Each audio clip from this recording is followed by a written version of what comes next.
கடலலை கொஞ்சும் திருச்செந்தூரில் விஸ்வரூபமே வேலையா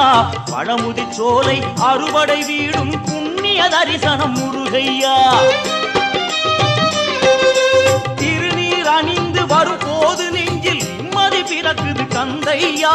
சுகனே சிவனார் மகனே உன்னை பாட பாட சுகமாகுதையா வேல் முருகா அரோகரா அரோகரா வேல் முருகா